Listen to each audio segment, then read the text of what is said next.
नमस्कार साथियों। अब तक हम sexual reproduction in flowering plants को स्टार्ट किया था, जिसमें मैंने बताया था कि जो सेक्सुअल रिप्रोडक्शन क्या होता है उसको डिफाइन किया था। इसके बाद मैंने बताया था कि इसमें कुछ इवेंट्स होंगे, pre fertilization changes, fertilization and post fertilization changes. अब इसी में प्री फर्टिलाइजेशन इवेंट्स की यदि मैं बात करूं तो सबसे पहले मैंने बोला था कि हम स्टडी करेंगे स्ट्रक्चर, हम स्टडी करेंगे स्ट्रक्चर ऑफ स्टेमिन को। तो आओ हम इसको जानते हैं बेटा, स्ट्रक्चर ऑफ स्टेमिन। तो स्टेमिन की यदि बात की जाए तो ये कहाँ प्रेजेंट होता है, इसकी प्रेजेंस की यदि बात की जाए तो ये क्या फ्लावर में इसकी पोजीशन होती है। ठीक है, तो एक टिपिकल फ्लावर में हमने देखा था कि ये जो थैलेमस होता है, थैलेमस में क्या हो सकता है, मेल पार्ट। तो जैसे इसको मैंने बनाया कि ये जो मेल पार्ट है इसको क्या बोल दिया गया, स्टेमिन बोला जाता है। अब इस स्टेमिन में मैं यदि बात करूं तो ये वाला जो पोर्शन है, ठीक है, जिसको क्या बोला जाता है, एंथर। ठीक है ना। ये एक ब्रॉड पार्ट जो होता है इसको एंथर बोला जाता है, और इतना जो पार्ट है इसको बोलेंगे फिलामेंट। और एंथर और फिलामेंट दोनों मिलकर किसका फॉर्मेशन करेंगे, ये फॉर्मेशन करते हैं स्टेमिन का। तो स्टेमिन क्या है, एक ऐसा स्ट्रक्चर है जिसमें एंथर और फिलामेंट्स दोनों प्रेजेंट हुआ करता है। और ये कहाँ पर प्रेजेंट होंगे, थैलेमस में। ठीक है, तो थैलेमस में इनकी प्रेजेंस हुआ करती है, एंथर और किसकी, फिलामेंट की। अब इसमें हम देख पा रहे हैं कि ये जो एंथर है, इस एंथर में जो फिलामेंट है, फिलामेंट के दो पोर्शंस हैं। इन दो पोर्शंस में हम बात करें कि एंथर में ये जो फिलामेंट जिस एंड पर जुड़ा रहेगा उस एंड को बोला जाता है डिस्टल एंड, डिस्टल एंड बोला जाता है। अब डिस्टल एंड वो पार्ट है बेटा जहाँ पर एंथर अटैच होता है। अब इसी का दूसरा जो पार्ट है या फिर दूसरा एंड जो है उसको बोला जाता है प्रॉक्सिमल एंड। अब प्रॉक्सिमल एंड किसकी तरफ होगा, प्रॉक्सिमल एंड थैलेमस की तरफ होगा। ठीक है, तो यहाँ हम देख पा रहे हैं कि एक डिस्टल एंड हो गया और दूसरा प्रॉक्सिमल एंड हो गया। अब इसी में क्या है, एक थिन सिलेंडर पार्ट है, ये क्या हुआ, एक थिन सिलेंडर है। अब ये जो थिन सिलेंडर हुआ करता है जो जनरली क्या, जिससे थैलेमस अटैच होगा। ठीक है, तो इस स्टेमिन में हम बात करें तो हम देख पा रहे हैं कि ये जो एंथर है, ये एंथर कितने, 2 लोब्स से मिलकर बना होता है। ठीक है, तो ये बाइलोब्ड स्ट्रक्चर है। तो मैं देख पा रहा हूँ कि इसमें, इस एंथर में 2 लोब्स हैं। ठीक है, तो इसको हम जानते हैं कि एंथर जो है, एंथर में टोटल कितने, 2 लोब्स प्रेजेंट है। ठीक है, तो लोब्स की यदि बात की जाए तो कितने, इनका नंबर कितना, 2 लोब्स। ठीक है, अब 2 लोब्स होने के कारण इस स्ट्रक्चर को बोला जाता है कि ये क्या है, बाइलोब्ड है। ठीक है, तो एंथर कैसा होता है, बाइलोब्ड होता है। ठीक है, अब इसमें हम बात करें कि ये जो 2 लोब्स हैं ये आइडेंटिकल नहीं होंगे। आइडेंटिकल नहीं होंगे इसका मतलब क्या है, डिफरेंट होंगे। ठीक है, अब इसमें जैसे मैं एग्जांपल यहाँ से दूँ कि इसका ट्रांसवर्स सेक्शन यदि लिया जाए, किसका, एक एंथर का, तो ट्रांसवर्स सेक्शन को मैं यदि स्टडी करूँ तो मैं क्या देखता हूँ कि इस लोब में, एक लोब में कितने लेयर्स प्रेजेंट होते हैं, 2 लेयर्स प्रेजेंट हुआ करेंगे। ये स्ट्रक्चर हम देखें, ये क्या है, ये 2 लोब्स है, ये फर्स्ट लोब हो गया, ये ओवरऑल, इसको मैंने क्या बोल दिया, ये फर्स्ट लोब हो गया। ये फर्स्ट लोब में कितने, 2 थीका प्रेजेंट है। तो ओवरऑल इसमें हम बात करें तो एक थीका ये प्रेजेंट है और ये दूसरा थीका। तो total theca, number of theca की बात की जाए तो नंबर ऑफ थीका कितने हैं इसमें, 4 थीका। ठीक है, और 4 थीका होने के कारण इसको बोला जाएगा टेट्राथीकस। ठीक है, तो इसको बोला जाएगा टेट्राथीकस। ठीक है, तो मैं इसमें बोलता हूँ कि ये एक लोब है और एक लोब में कितने 2 थीका है, तो मैं बोलता हूँ 2 थीका। ठीक है, 2 थीका इसमें प्रेजेंट है। अब 2 थीका प्रेजेंट है तो इसको क्या बोला जाएगा, डाइथीकस। ठीक है, तो जनरली मैं ये बोलूँगा कि इसमें एक लोब में, मैं बोल रहा हूँ कि लोब क्या 1 लोब में, इस एक लोब में कितने थीका प्रेजेंट है, 2 थीका है ना। अब 2 थीका होने के कारण इसको डाइथीकस बोला जाएगा। मतलब एक लोब में यदि 2 थीका हैं तो टोटल इस एंथर में, एक एंथर मैं बात कर रहा हूँ, एंथर क्या है 1 एंथर, इस 1 एंथर में टोटल कितने थीका होंगे, तो मैं बोलूँगा 4 थीका। अब 4 थीका होने के कारण इसको बोला जाएगा टेट्राथीकस, इसको हम बोलेंगे टेट्राथीकस होता है। ठीक है, तो अब यहाँ से हम क्वेश्चंस करें कि एंथर कैसा है, तो मैं बोलूँगा एंथर में 2 लोब होने के कारण इसको मैं बोलता हूँ कि ये बाइलोब्ड स्ट्रक्चर होता है। एंथर कैसा है, बाइलोब्ड है। ठीक है, अब इसमें कितने थीका है, 4 थीका। अब 4 थीका होने के कारण इस स्ट्रक्चर को बोला जाता है टेट्राथीकस, इसको हम बोलेंगे टेट्राथीकस बोला जाता है। ठीक है, ओके। अब इसमें हम देखते हैं कि ये जो स्ट्रक्चर है जिसको हम स्टडी कर रहे हैं, इसमें हम क्या देख पा रहे हैं कि ये जो एंथर है, इस एंथर में मैच्योरिटी के बेस पर हम बात करें तो पॉसिबिलिटी ये है कि यदि एंथर यंग है तो उसका जो कलर है वो डिफरेंट होगा, और मैच्योरिटी के बाद इसका जो कलर है वो चेंज हो जाएगा। तो जनरली हम देखते हैं कि जो एंथर का जो कलर है वो ग्रीन टाइप का होता है, मैच्योर एंथर का जो कलर है वो थोड़ा ग्रे कलर का हो जाता है। तो मैं बोल रहा हूँ कि ये मैच्योर पोलन है। ठीक है, और ये कौन सा हो गया, यंग पोलन हो गया। ठीक है, तो 2 टाइप के पोलन्स हो गए, एक यंग पोलन और दूसरा कौन सा, मैच्योर पोलन हो गया। ठीक है, तो थोड़ा आगे बढ़ते हैं, इस स्ट्रक्चर को हम स्टडी करेंगे। तो ओवरऑल मिला के हमने देखा कि एक एंथर जो है, एंथर में कितने लोब्स होते हैं, कितने थीका प्रेजेंट होंगे और इसका क्या कलर पॉसिबल है। ठीक है, ओके। तो चैप्टर में आगे बढ़ते हैं। इस स्ट्रक्चर का ट्रांसवर्स सेक्शन यदि लिया जाए तो मैं अब स्टडी करता हूँ TS, that means transverse section of stamen. ठीक है, तो स्टेमेन का ट्रांसवर्स सेक्शन देखा जाए, ट्रांसवर्स सेक्शन की बात करते हैं। तो इस ट्रांसवर्स सेक्शन में हम देख पाते हैं कि ये जो एंथर है, तो एंथर में लोब्स कितने होते हैं, 2 लोब होंगे। अब इसमें कितने थीका कितने होंगे, तो इसमें 4 थीका होंगे। ठीक है, तो मैं बोलता हूँ कि यहाँ पर सबसे इनर साइड में पहला थीका, ठीक है, ये दूसरा थीका, ये तीसरा और ये चौथा। तो ओवरऑल मिला के कितने थीका हो गया, 4 थीका इसमें प्रेजेंट है। ठीक, अब इसमें हम बात करते हैं कि ये जो थीका है ये इसका सबसे इनरमोस्ट लेयर एक प्रेजेंट होता है, ये इनरमोस्ट लेयर प्रेजेंट है। अब इस इनरमोस्ट लेयर को बोला जाता है टेपिटम। ये एक इनरमोस्ट लेयर है जिसको क्या बोला जाएगा, टेपिटम बोला जाएगा। इस टेपिटम के अंदर यदि मैं बात करूं तो कुछ सेल्स प्रेजेंट होते हैं जिसको बोला जाता है स्पोरोजीनियस टिश्यू। ठीक है, इसके अंदर जो सेल्स होंगे वो क्या होंगे, स्पोरोजीनियस टिश्यू बोला जाएगा।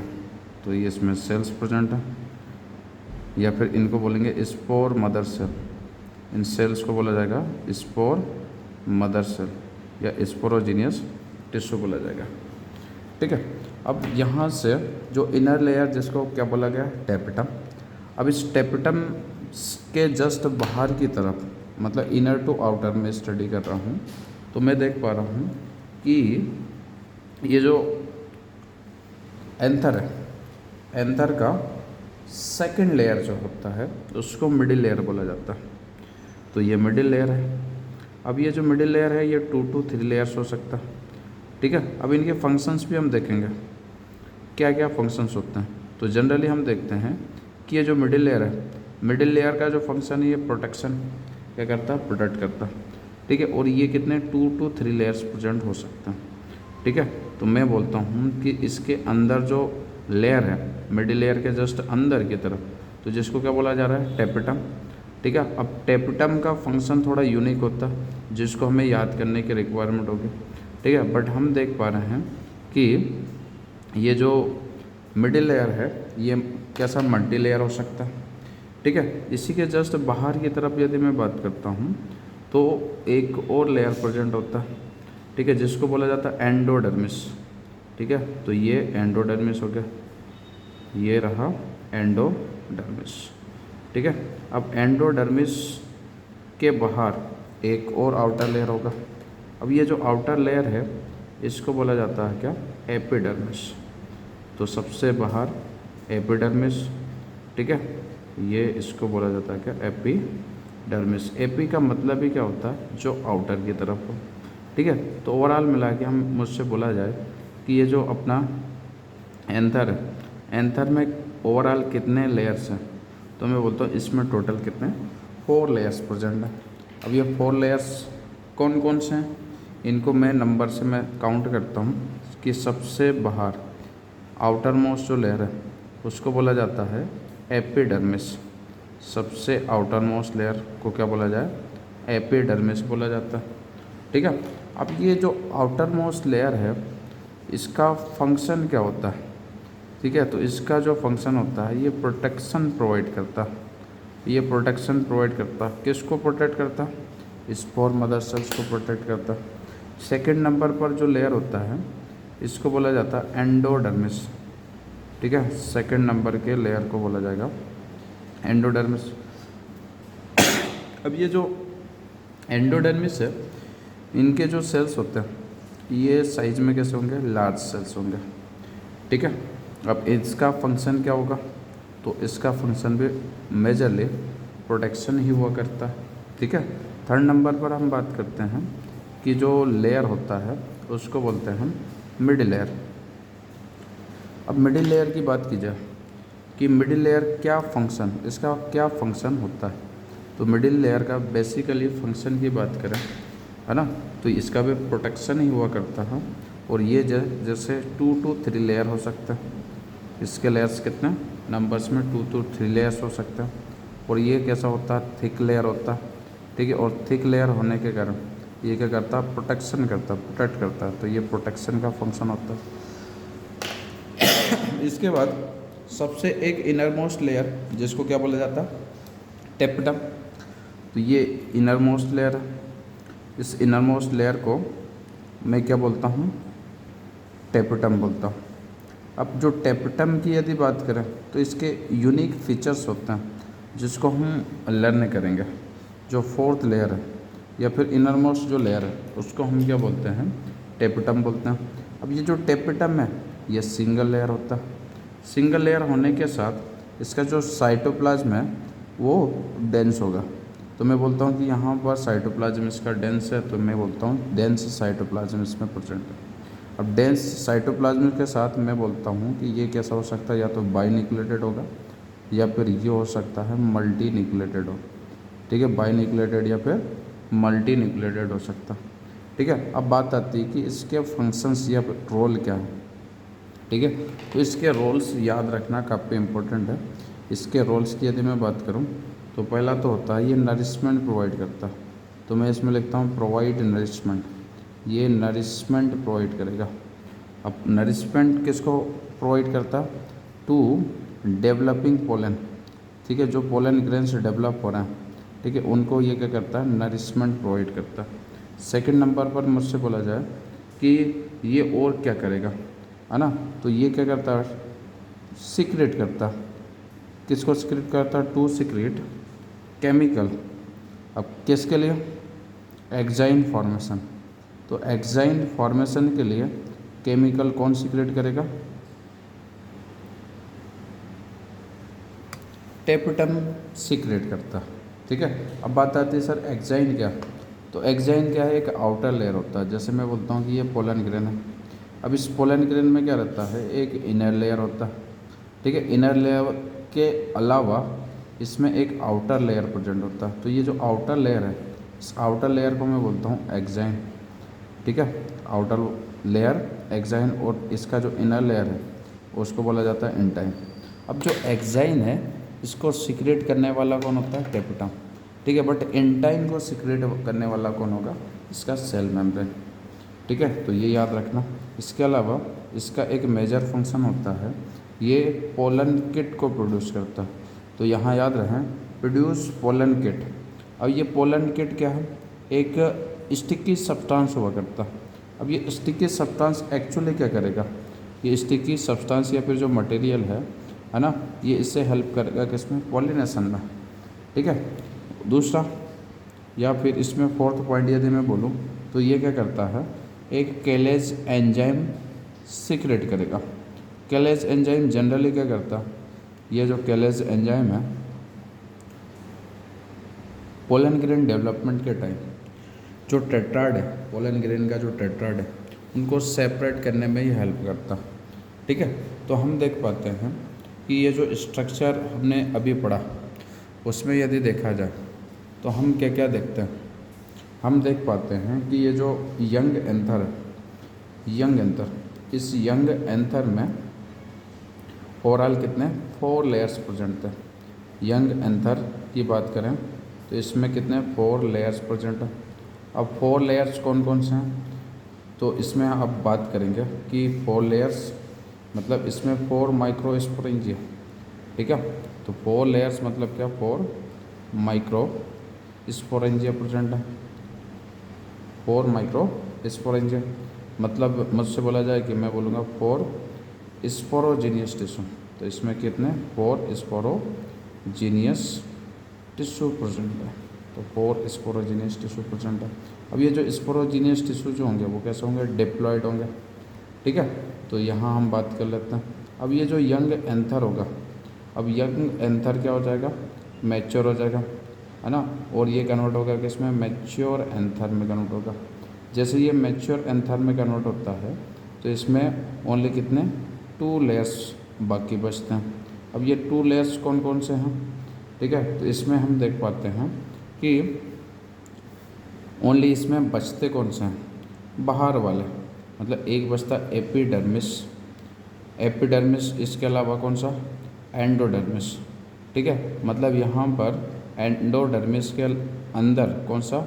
मिडिल लेयर और टेप्टम दोनों क्या हो जाते हैं? डिजनरेट हो जाएंगे, ठीक है। तो ये बात समझ में आई। इसके बाद हम आगे बढ़ते हैं स्पोरोजीनियस टिश्यू के बाद, ठीक है। तो हम देख पाते हैं कि ये जो स्पोरोजीनियस टिश्यू हैं वो कहाँ प्रेजेंट है? टेपिटम में प्रेजेंट है, ठीक है। तो हम देखें कि इतने सारे जो स्पोरोजीनियस टिश्यू हैं, ठीक है। अब ये जो स्पोरोजीनियस टिश्यू हैं जो जिसको मैं क्या बोलता हूँ? स्पोर मदर सेल्स, ठीक है। तो सारे के सारे जो स्पोर मदर सेल्स हैं, या फिर इनको मैं बोलूँ कि टिश्यू के फॉर्म में यदि मैं बोलूँ तो मैं इसको बोलता हूँ स्पोरोजीनियस, स्पोरोजीनियस टिश्यू। अब स्पोरोजीनियस टिश्यू में क्या है? स्पोर मदर सेल, तो यहाँ प्रेजेंट है स्पोर मदर सेल्स प्रेजेंट है। तो ये जो स्पोर मदर सेल्स हैं वो किस में प्रेजेंट है? यंग एंथर में। तो यहाँ हम देख पा रहे हैं कि ये यंग एंथर में प्रेजेंट है। अब इनका क्या, जैसे ये मैच्योर होंगे, मैच्योरिटी ये गेन करेंगे, तो मैच्योर होकर ये बनाते हैं पोलन ग्रेन बनाते हैं। तो ये फॉर्मेशन करेंगे किसका? पोलन ग्रेन का फॉर्मेशन करते हैं, ठीक है। तो हम देख पा रहे हैं कि जितने भी जो स्पोर मदर सेल्स होते हैं, ठीक है, वो फॉर्मेशन कर रहे हैं पोलन ग्रेन का। तो अब मुझसे बोला जाए क्या पोलन ग्रेन मेल गैमेट है ना? तो यहाँ मेरा जवाब होगा कि ये मेल गैमेट नहीं है, ठीक है। तो ये है क्या? इसको मैं बोलूँगा मेल गैमेटोफाइट। याद रहे 2 डिफरेंट थिंग्स हैं बेटा, ठीक है। मतलब ये मेल गैमेट्स ये बनाएगा, ठीक है, ये मेल गैमेट को बनाएगा, ठीक है। तो जब ये कब मिलेंगे, है ना, पोलन ग्रेन कब मिलेंगे? जब मैच्योर एंथर जो होगा वो मैच्योर हो जाएगा, ठीक है। तो आओ यहाँ पर हम पढ़ेंगे अब डेवलपमेंट ऑफ पोलन ग्रेन। तो पोलन ग्रेन का डेवलपमेंट किस तरीके से होता है, ठीक है। तो हम देखते हैं कि जो टेपिटम है, टेपिटम के अंदर क्या प्रेजेंट है? स्पोरोजीनियस टिश्यू प्रेजेंट है, ठीक है। तो हम यहाँ पर देखते हैं डेवलपमेंट ऑफ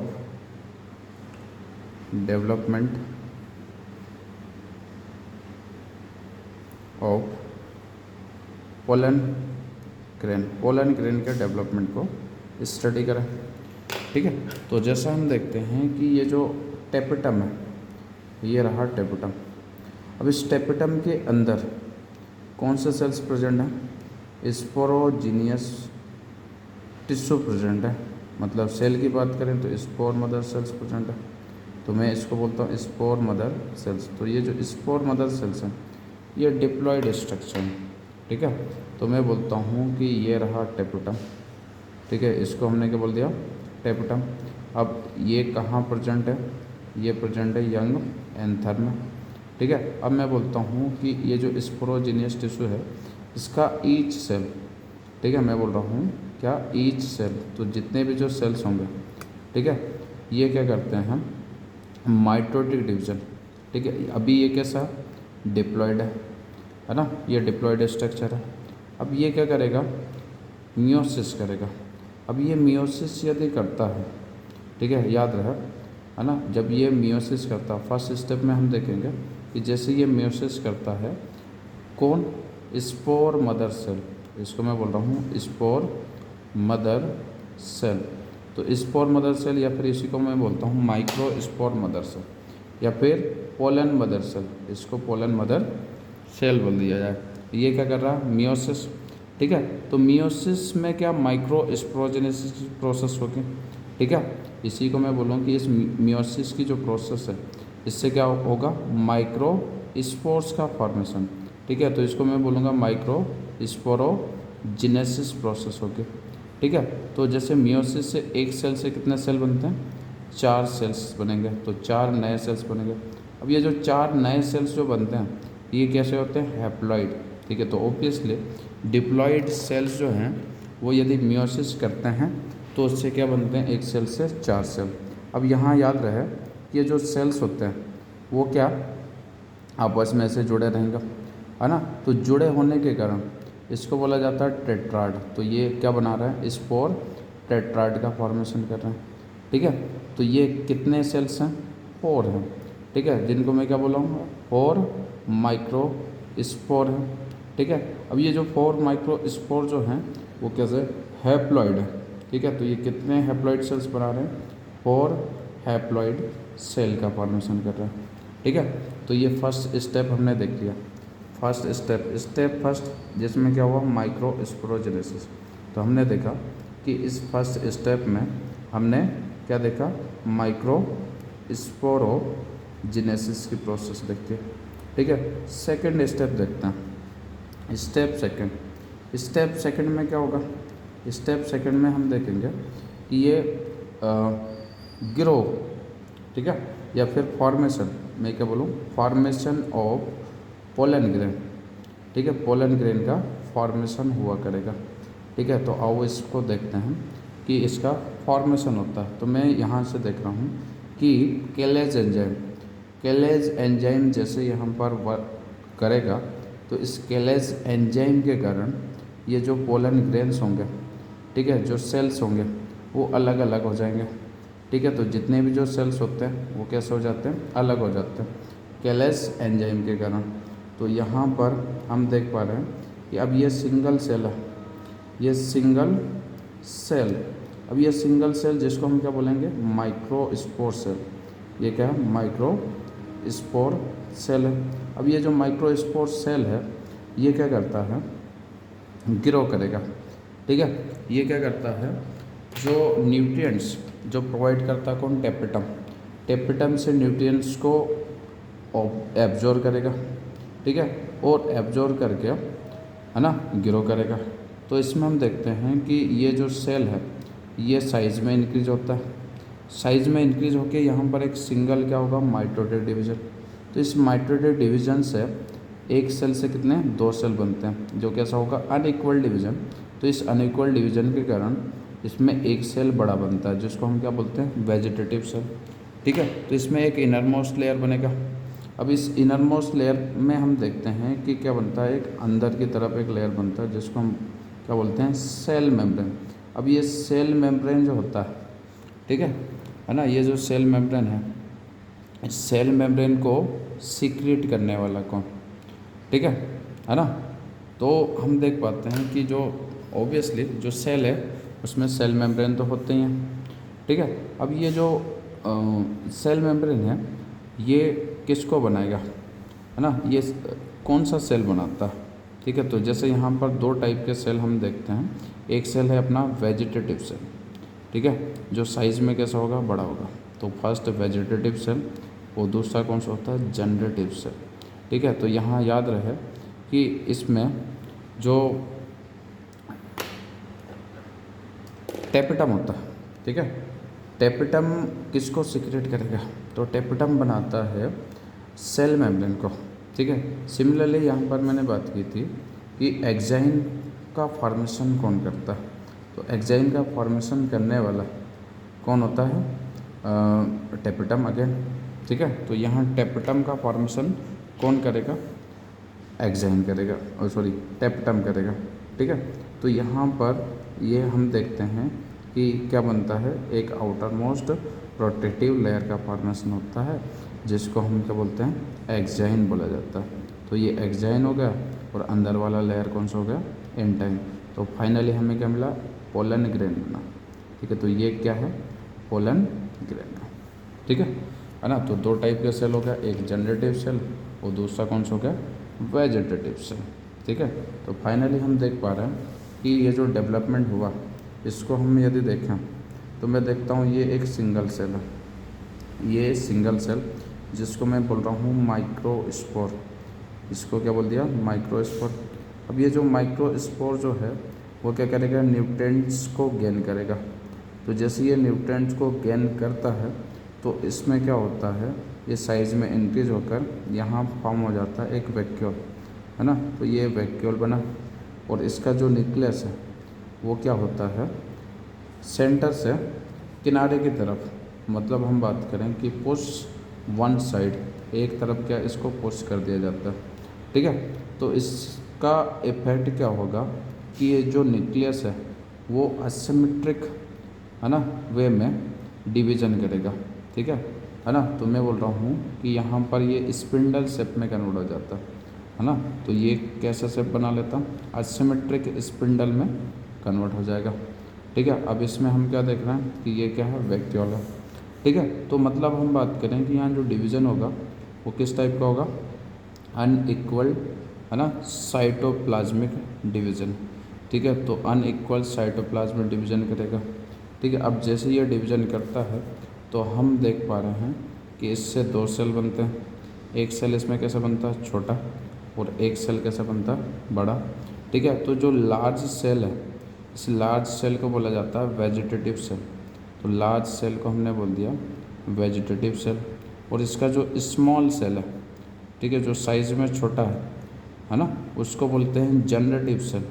तो दो टाइप के सेल हम देखने को मिलते हैं, एक लार्ज सेल और दूसरा स्मॉल सेल। स्मॉल सेल को जनरेटिव सेल और लार्ज सेल को वेजिटेटिव सेल बोल दिया जाता है। तो फाइनली इसमें हम देख रहे हैं कि जो टेपिटम है, टेपिटम की हेल्प से ये पोलन ग्रेन में कितने, एक आउटर मोस्ट लेयर का फॉर्मेशन हो जाता है। तो ये जो आउटर मोस्ट लेयर है इसको हम बोलते हैं क्या, एक्साइन। तो ये एक्साइन बन जाता है। तो एक्साइन एक ऐसे प्लेस जहाँ पर क्या एब्सेंट हो सकता है, जिसको हम क्या बोलेंगे, जर्म पोर। तो जर्म पोर में एक्साइन क्या होगा, एब्सेंट होगा, ठीक है। अंदर की तरफ एक लेयर होता है जिसको हम क्या बोलते हैं, एंटाइन बोला जाता है, ठीक है। तो फाइनली हम देख रहे हैं कि किसका, एक मेल गैमेटोफाइट का फॉर्मेशन हो गया जिसको हम क्या बोलते हैं, पोलन ग्रेन, ठीक है। तो आओ यहाँ स्ट्रक्चर की बात करते हैं। कौन सा स्ट्रक्चर, पोलन ग्रेन का स्ट्रक्चर। तो इस पोलन ग्रेन के स्ट्रक्चर में हम देखते हैं, फाइनली हम देखें कि स्ट्रक्चर ऑफ पोलन ग्रेन, ठीक है। तो हम चर्चा यहाँ पर करेंगे स्ट्रक्चर ऑफ पोलन ग्रेन, ठीक है, पोलन ग्रेन का स्ट्रक्चर। तो सिंपल वे में हम इसको लर्न करेंगे, ठीक है। तो हम देख पाते हैं कि एक पोलन ग्रेन में सबसे इनर वे में, इनर पार्ट क्या होता है? इनर पार्ट होगा सेल मेम्ब्रेन। क्या होता है? Cell membrane. तो ये सेल मेम्ब्रेन क्या करता है? ये सिक्रेट करेगा एंटाइन को। तो ये क्या बनाता? एंटाइन। अब ये जो एंटाइन जो है ये कैसा होता है? रेगुलर होता है और कंटिन्यूअस होता है। तो एंटाइन जो है, इस एंटाइन से रिलेटेड बात करें तो ये बना होता है किसका? सेलुलोज और पैक्टिन। तो ये बना होगा सेलुलोज प्लस पैक्टिन का बना रहता, ठीक है। और ये कैसा? कंटिन्यूअस है। ये कैसा होगा? कंटिन्यूअस होगा, ठीक है। और इसको बनाता कौन है? इससे वेजिटेटिव सेल बनाएगा। तो प्रोड्यूस बाय वेजिटेटिव सेल, ठीक है। तो याद रहे वेजिटेटिव सेल जो है ना, वो फॉर्म करता है किसको? एंटाइन को। अब बात करते हैं इसमें सबसे बाहर एक और लेयर बनता है, ठीक है। अब ये जो बाहर वाला जो लेयर है इसको बोल देते हैं क्या? एक्साइन, ठीक है। तो सेकंड नंबर पर हम देखते हैं, है ना, कौन सा लेयर होगा? एक्साइन होगा। अब एक्साइन को हम पढ़ते हैं। तो एक्साइन जो है ये कैसा? आउटर लेयर है, या फिर मैं बात करूँ आउटर मोस्ट लेयर है। अब ये जो आउटर मोस्ट लेयर है वो कुछ प्लेस पर, है ना, जैसे एक जगह पर क्या होता है? स्कप्टर्ड होता है, ठीक है। कैसा होगा? स्कप्टर्ड मतलब एब्सेंट हो सकता है, ठीक है। तो जहाँ एब्सेंट होता है उसको बोला जाता है जर्म पोर। क्या बोला जाएगा? जर्म पोर। अब ये जो एक्साइन है वो बना रहता है स्पोरोपोलेनिन का, ठीक है ना। तो exine is made of sporopollenin. अब यहाँ पर बात कर लेते हैं कि स्पोरोपोलेनिन क्या होता है। तो स्पोरोपोलेनिन क्या? एक केमिकल है, ठीक है। अब ये जो स्पोरोपोलेनिन है एक केमिकल है, ये क्या? मोस्ट रेजिस्टेंस प्रॉपर्टी रखता है, मोस्ट रेजिस्टेंट, है ना, ऑर्गेनिक मटेरियल। मैं क्या बोल रहा हूँ? मोस्ट रेजिस्टेंट ऑर्गेनिक मटेरियल होता है, ठीक है। अब ये रेजिस्टेंट होगा, ये होगा क्या? रेजिस्टेंट होगा। अब ये रेजिस्टेंट होगा, रेजिस्टेंट टू, ये होगा एंजाइम के रेस्पेक्ट में। तो एंजाइम, है ना, एसिड और क्या हो सकता? अल्कली। एंजाइम, एसिड और अल्कली। अब यहाँ पर ये क्या करता? हेल्प टू प्रिजर्व, ये प्रिजर्व करने में, प्रिजर्व फॉसिल्स। तो फॉसिल्स को प्रिजर्व करने में ये हेल्प करता, ठीक है। इसके अलावा और किस में हेल्प करेगा? तो यहाँ हम देख पा रहे हैं कि स्पोरोपोलेनिन एब्सेंट। अब एब्सेंट होगा कहाँ? इन जर्म पोर, ठीक है। तो जर्म पोर में स्पोरोपोलेनिन कैसा होगा? एब्सेंट होगा करता, ठीक है। हम देख पा रहे हैं कि एक पोलन ग्रेन में दो टाइप के सेल्स देखने को मिलते हैं। एक सेल होता है स्मॉल, जिसको क्या बोला जाता है? Generative cell, generative cell. अब ये जो जनरेटिव सेल है हम देख पाते हैं कि ये साइज़ में कैसा होता है? स्मॉल। तो मैं बोलता हूँ स्मॉल साइज़, ठीक है। अब इसके न्यूक्लियस की यदि बात करें तो ये स्पिंडल शेप न्यूक्लियस होता है, ठीक है। स्पिंडल शेप न्यूक्लियस होगा, ठीक है। स्पिंडल शेप न्यूक्लियस हुआ करता, तो मतलब इसका साइज फिक्स है, ठीक है। दूसरी बात, इसका जो साइटोप्लाज्म है वो कैसा होता है? डेंस। तो डेंस साइटोप्लाज्म इसमें प्रेजेंट होता है, ठीक है। अब इसी से क्या बनते हैं? गिव टू मेल गैमेट्स, ठीक है। तो इससे मेल गैमेट्स का फॉर्मेशन होता है। तो यहाँ तक हमने देखा। अब दूसरा जो बड़ा स्ट्रक्चर है, ठीक है, इसको हम बोलेंगे वेजिटेटिव सेल, ठीक है। तो इसको बोला जाता है वेजिटेटिव सेल बोल देते हैं। तो ये जो वेजिटेटिव सेल है, अब इसको हम स्टडी करें तो इसका जो साइज़ है वो लार्ज होता है। तो मैं बोलता हूँ कि इसका साइज़ लार्ज साइज़ है, ठीक है। दूसरा, इसका जो न्यूक्लियस है वो न्यूक्लियस का जो शेप है वो कोई फिक्स नहीं है। तो मैं बोल रहा हूँ कि इर्रेगुलर शेप। तो इसका जो शेप होगा वो कैसा होगा? इर्रेगुलर। अब ये क्या करता है? न्यूट्रिशन प्रोवाइड करता है। तो प्रोवाइड, है ना, nutrition, provide nutrition for pollen tube, ठीक है। तो पोलन ट्यूब के लिए ये क्या करेगा? न्यूट्रिशन प्रोवाइड करेगा, ठीक है। तो इतना हमें याद रखना। स्ट्रक्चर ऑफ पोलन ग्रेन में हम देखते हैं कि यहाँ पर क्या है? यहाँ स्पोरोपोलिनी एब्सेंट है, ठीक है, कहाँ पर, जर्म पोल में, ठीक है। तो मतलब मेल गैमेट्स कहाँ से बाहर आएंगे, है ना, या फिर यहाँ से पोलन ट्यूब का फॉर्मेशन कहाँ से होगा, तो जर्म पोर्ट से होगा, ठीक है। तो आई थिंक इतना समझ में आ गया होगा कि इसका जो न्यूक्लियस है वो कैसा है, स्पिंडल शेप का होगा, ठीक है। चलो थोड़ा आगे बढ़ते हैं, पोलन एलर्जी के बारे में हम चर्चा करते हैं। पोलन एलर्जी का मतलब क्या है कि जनरली क्या, जैसे पोलिनेशन के प्रोसेस के टाइम में जो ग्रास फैमिली हो गया, ठीक है, जैसे पार्थिनियम हो गया, ठीक है, कैरेट ग्रास, तो ये जनरली एयर में इन्वॉल्व हो गया, क्या, रेस्पिरेटरी सिस्टम के अंदर एंटर करते हैं, ठीक है। तो जिससे क्या पॉसिबिलिटी है कि ब्रोंकाइटिस हो जाए, क्या हो जाए, ब्रोंकाइटिस हो जाए, अस्थमा हो जाए, तो ब्रोंकाइटिस या अस्थमा को कोज करते हैं, ठीक है। चलो इसके बाद हम बात करते हैं वायबिलिटी के, है ना, वायबिलिटी की बात हो जाए तो वायबिलिटी ऑफ पोलन ग्रेन की वायबिलिटी की हम बात करेंगे, ठीक है।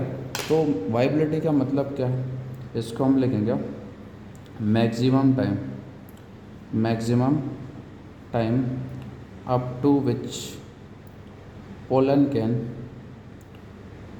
जर्मिनेट, ठीक है, pollen can germinate to form pollen tube. तो पोलन ट्यूब का फॉर्मेशन जब तक ना हो जाए, ठीक है, तब को हम क्या बोलेंगे, वायबिलिटी बोला जाएगा, ठीक है। तो इसमें हम देखते हैं कि पैडी हो गया, वीट हो गया, इनकी वायबिलिटी क्या होती है, शॉर्ट होती है, कम से कम क्या, हाफ आवर, ठीक है। दूसरी तरफ हम रोजेसी फैमिली हो गया, लेगुमिनेसी हो गया, सोलेनेसी हो गई, इनकी वायबिलिटी कितनी होती है, अप्रॉक्सीमेटली 1 मंथ, ठीक है। जनरली अब बात करें कि जो पोलन ग्रेन्स हैं, ठीक है, इसको फूड सप्लीमेंट की तरह यूज कर सकते हैं, टैबलेट की तरह यूज किया जा सकता है, सिरप, इवन सिरप, है ना। तो ये जो फूड सप्लीमेंट या फिर पोलन ग्रेन्स जो हैं ये काफ़ी अच्छे होते हैं एथलीट्स के लिए, हॉर्सेस के लिए, ठीक है। अब बात आती है कि यहाँ पोलन बैंक कौन सा हो गया, पोलन बैंक, ठीक है। तो अभी हमने क्या, जैसे मैंने बताया कि फूड सप्लीमेंट की बात हुई थी, फूड सप्लीमेंट, तो फूड सप्लीमेंट में हम देखते हैं कि मैंने बताया था कि ये किसकी तरह यूज होते हैं, यूज़ एज फूड सप्लीमेंट, तो फूड सप्लीमेंट की तरह इसका हम यूज करते हैं। दूसरी तरफ हम बात करें कि इसको यूज करना है as tablets and syrup, tablet and syrup के फॉर्म में इसका यूज कर रहे हैं, ठीक है। इसके बाद हम बात करें कि ये गुड फॉर एथलीट के लिए एंड हॉर्सेस के लिए ये कैसे होते हैं, अच्छे होते हैं, ठीक है। इसके बाद हम बात करते हैं पोलन बैंक, हम बात करेंगे पोलन बैंक की बात करते हैं। तो पोलन बैंक में हम बात करते हैं कि बेटा यहाँ पर -196 डिग्री सेल्सियस पर इसको स्टोर किया जाता है, किसमें, लिक्विड नाइट्रोजन में। तो लिक्विड नाइट्रोजन में किसको, पोलन ग्रेन्स को स्टोर किया जाता है, ठीक है, जो हेल्पफुल होंगे किसमें, प्लांट ब्रीडिंग में। तो प्लांट ब्रीडिंग में एक इम्पोर्टेंट रोल प्ले करेंगे, ठीक है। तो यहाँ पर हमारा कंप्लीट हुआ कौन सा, स्ट्रक्चर ऑफ स्टेमेन, ठीक है। अब कल से हम